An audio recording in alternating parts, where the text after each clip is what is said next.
ایک دفعہ ایک ملک کا بادشاہ بیمار ہو گیا۔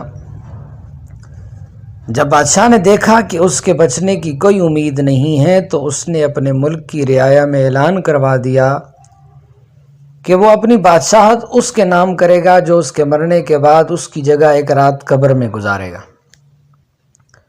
سب لوگ بہت خوفزدہ ہوئے اور کوئی بھی یہ کام کرنے کو تیار نہ تھا۔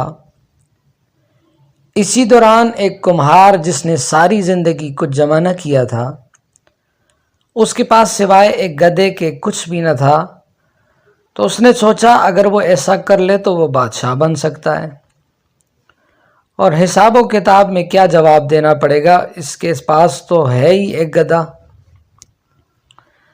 تو اس نے اعلان کر دیا کہ وہ ایک رات بادشاہ کی جگہ قبر میں گزارے گا۔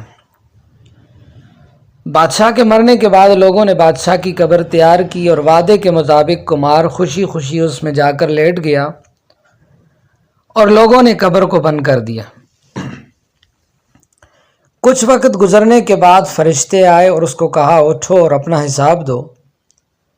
اس نے کہا بھائی جی حساب کس چیز کا، میرے پاس تو ساری زندگی تھا ہی کچھ نہیں سوائے ایک گدھے کے۔ فرشتے اس کا جواب سن کر جانے لگے، لیکن پھر ایک دم رکے اور بولے ذرا اس کا نامہ اعمال کھول کے دیکھیں اس میں کیا ہے۔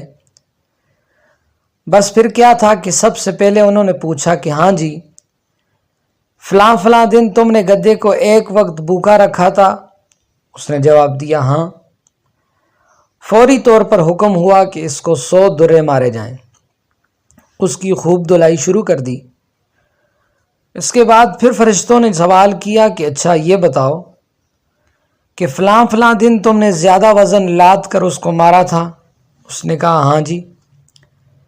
پھر حکم ہوا کہ اس کو 100 درے مارے جائیں۔ پھر مار پڑنا شروع ہو گئی اور صبح تک اس کو مار پڑتی رہی۔ صبح سب لوگ اکٹھے ہوئے اور قبر کشائی کی تاکہ اپنے نئے بادشاہ کا استقبال کر سکیں۔ جیسے ہی انہوں نے قبر کھولی تو اس کمار نے باہر نکل کر دوڑ لگا دی۔ لوگوں نے پوچھا بادشاہ سلامت آپ کدھر جا رہے ہیں؟ تو اس نے جواب دیا او بھائی پوری رات میں ایک گدھے کا حساب نہیں دے سکا تو پوری رعایا اور مملکت کا کیا حساب دوں گا؟ تو ہمیں سوچنا چاہیے کہ آخر ہم نے بھی دنیا سے جانا ہے اور اللہ رب العزت کو حساب دینا ہے۔